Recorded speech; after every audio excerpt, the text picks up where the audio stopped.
So do you think like, in the future, like songs will start to reflect the civil unrest in a greater way, like they did back in the '60s and '70s?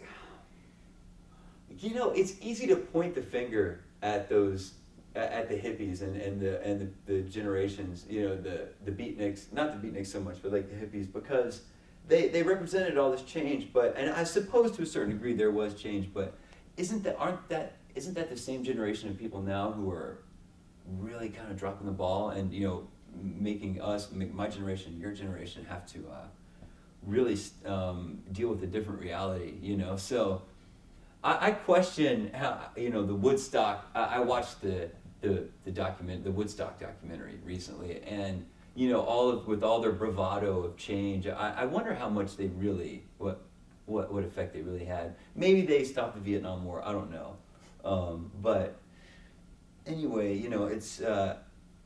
I hope so.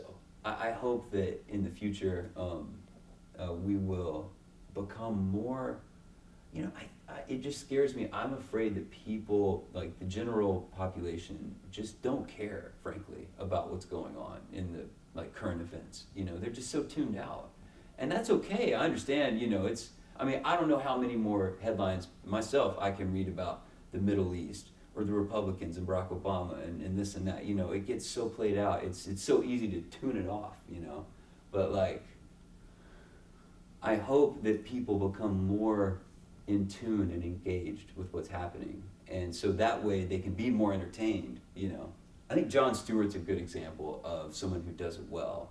You know, makes it interesting and funny and good, but you have to be up on what he's talking about, otherwise you won't get it. You know, so if music could sort of serve that purpose, that'd be great. You know, and I think Memphis is the place to do it. Definitely.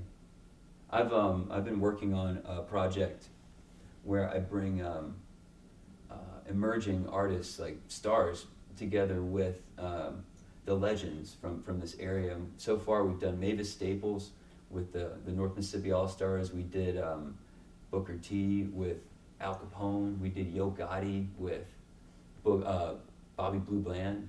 You know, and we filmed the whole thing, and it's almost like a master study on generations and music and telling that story, like, and sort of documenting that interaction.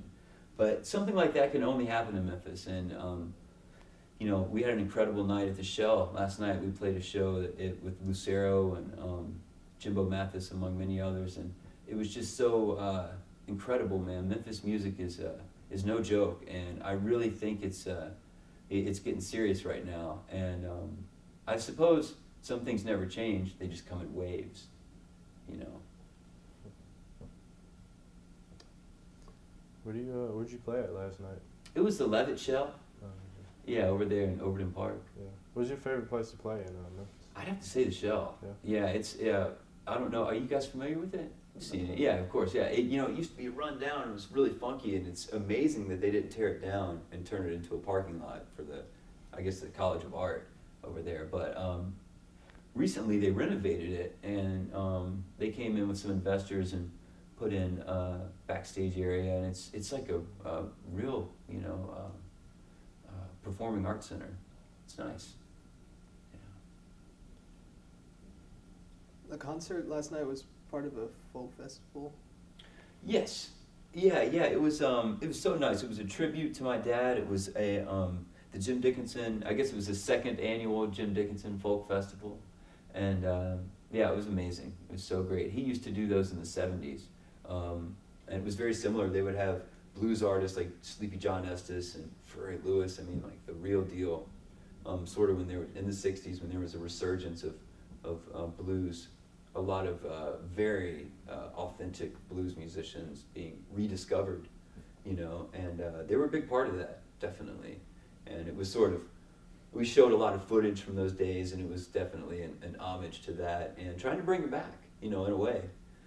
What the common thread last night with the lineup, where they were all acts that my dad had produced, and wow, it was a true testament to his work. I mean, just amazing music, you know. How many years did he work in the record industry? Wow. You know, he saw Elvis happen. I mean, he saw rock and roll become invented from day one, and it's impossible for me to imagine a world without rock and roll, but he did, and he told me about it, definitely. But as far as how long, 40 years, 50, yeah, long time. A lot of changes in that time. Yeah, absolutely. But I have to say, like, just to recap quickly, technology and the digital, the information age or whatever has really, really changed the face of the music business. In a way, it's it's lean and mean. I like it because, there's not a lot of fluff. There's not a lot of if you don't just love it, then it's I think people will find other things to do because it's a challenge. It really is, but it's so gratifying. I can't imagine my life any other way. So do you think live music is going to come to replace record sales as a way of making money? It has for me, I know people do still make money selling records, and that's great. And we do okay, like we do now, over 10 years down the line, we have our own record company, and we put out our own material like DVDs and all that stuff. And so it's great. We keep the expenses low, and we do make profits and everything, but it's been the touring that has been, that has been my career, Although I have to say the past year or two, my production work has almost eclipsed it as far as, just day rates and things like that. All right. Anything else you want to talk about? We good? Thank you guys so much.